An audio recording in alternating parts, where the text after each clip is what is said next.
안녕하세요, 김상사입니다. 오늘의 주제, 인구 감소 때문에 병력이 부족하니까 노령층을 경계 인원이나 후방 인원으로 활용하자, 이런 의견들이 나오고 있어요. 제 생각, 그럴 거면 여성 징병을 해라. 이 내용을 한번 다뤄보도록 할게요. 실제로 전문가들 사이에서 이런 내용이 나오고 기사화까지 됐어요. 특히 노령층에 대한 활용이 결정적이라고 강조했다. 노령층은 경계, 후방 인력으로 활용이 가능하다는 것이다. 이걸 보고 제가 든 생각, 경계 인력으로 활용할 거면 노령층보다는 여성이 훨씬 적합하다, 이 얘기예요. 인류의 역사가 260만 년에서 300만 년 정도 되는데 이 대부분의 시간이 수렵과 채집 활동을 했어요. 농경사회로 전환한 게 불과 10,000년밖에 되지 않아요. 그래서 인간의 유전자에는 아직까지 수렵과 채집 생활에 있던 성향이 강하게 남아있어요. 예를 들어 어떤 게 있냐? 남자가 여자에게 꽃을 선물하는 이유, 꽃을 선물받은 여자가 좋아하는 이유, 이게 뭐냐? 현대사회에서는 아무런 이유가 없지만 1만 년 이전에는 정말 필요한 행동이었어요.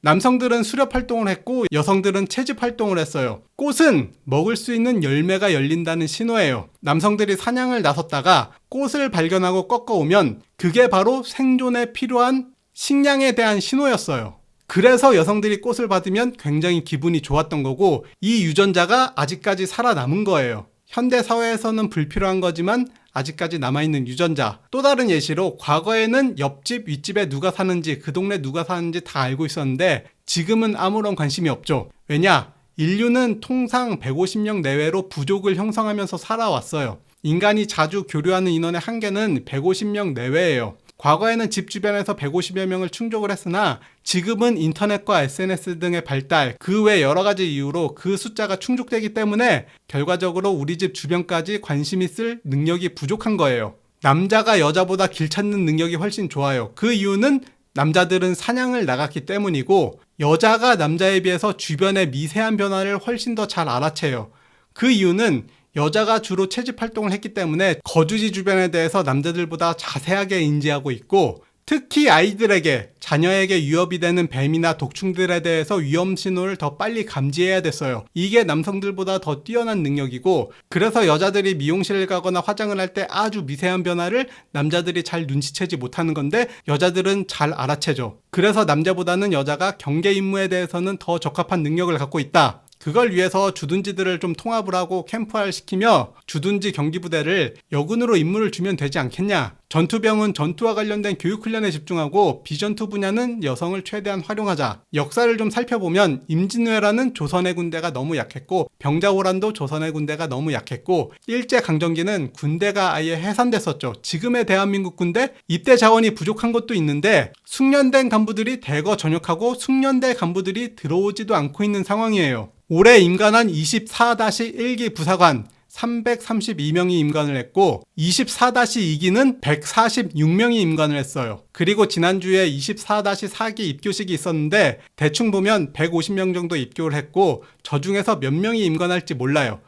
그런데 24년 전반기에 부사관 희망 전역자가 이미 1,400명을 넘겼어요. 이 희망 전역자라는 게 장기 복무가 됐지만 자기는 전역을 하겠다, 이런 사람이 1,400명이고 그냥 단순하게 의무 복무가 끝나고 4년, 7년 차에 전역하는 사람들까지 포함하면 전역자는 훨씬 더 많아지겠죠. 육군 부사관 현재 공석이 15,000석, 한 개 사단이 넘는 규모가 공석으로 있어요. 그러면 현재 전역하려는 간부들을 붙잡을 수 있고 아니면 새로운 간부들을 모집할 능력이 되냐? 내년도 국방 예산이 최초로 60조를 돌파했고 올해 대비 3.6%가 증가했어요. 하지만 간부 처우 관련된 예산은 뭐가 있냐? 군인 가족과 초급 간부 주거 여건 개선으로 8,763억이 반영됐다. 이 중에서 노후 간부 숙소 개선과 1인 1실 확보하기 위해서 6,048억이 투입된다. 그리고 나머지 1,800억 정도가 군인 가족, 새로운 군 아파트를 신설하겠다는 건데 1,800억이면 최대 2,000세대 정도밖에 공급을 하지 못해요. 그것도 3-4년 이상 걸릴 거예요. 지금 당장 전역하는 중상사를 막을 예산이 없다. 직업군인들에게 안보를, 국가를 지켜달라고 할 수가 없는 상황이에요. 세금으로 군인 월급 올려주고 연금을 주는 게 못마땅하다면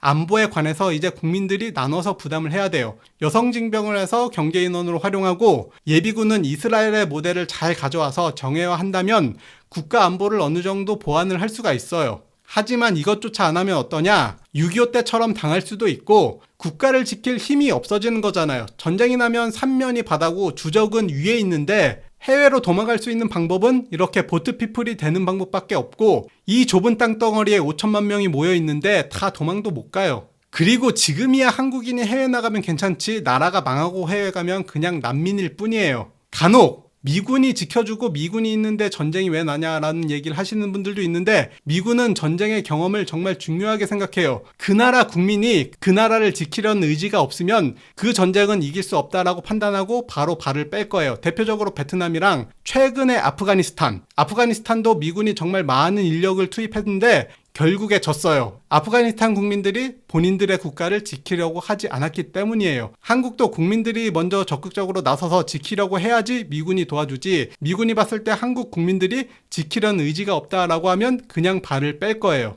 앞으로 3, 4년 뒤면 부사관 공석은 3만 석 가까이 될 거예요. 전투 현장에서 병력을 이끌고 적과 싸우는 게 바로 부사관이에요. 부사관이 없으면 군대가 전투를 할 수 있을까요? 연관장교들이 전차, 장갑차 궤도가 끊어졌을 때, 궤도가 이탈했을 때 조치할 수 있나요? 엔진 오일 하나 교체할 수 있나요? 아니면 유조차가 아니라 드럼통으로 기름을 줬을 때 그 기름을 전차에 넣을 줄은 아나요? 중령 대령들끼리 소총 들고 뛰어다니면서 전투할 것도 아니고 처우 개선을 안 해줄 거면 제대로 된 대안이라도 좀 꺼내와야 돼요. 노령층, 여기서 말하는 노령층은 50세에서 75세 정도 되는데 노령층을 경계인원으로 쓰겠다는 것보다 현실적인 걸 가져와야죠. 이미 부사관 임관자 중에 여군이 30에서 50%를 차지하고 있어요. 이번에 입교한 24-4기도 약 3분의 1이 여군이에요. 그러면 여성징병제 꺼내들 수 있죠, 이제는. 그리고 전투병들은 체계적인 훈련으로 전투력을 끌어올리고 지금 예비군 관리가 정말 개판이에요. 이 예비군 체계도 처음부터 다시 만들어야 돼요. 그렇지 않으면 남베트남이 멸망한 것처럼 정말 좋은 장비 다 쌓아두고 싸울 사람이 없어서, 싸울 의지를 갖고 있는 사람이 없어서 패망한 것처럼 그 일이 대한민국에서도 충분히 일어날 수가 있을 거예요. 여기까지 시청해주셔서 감사합니다.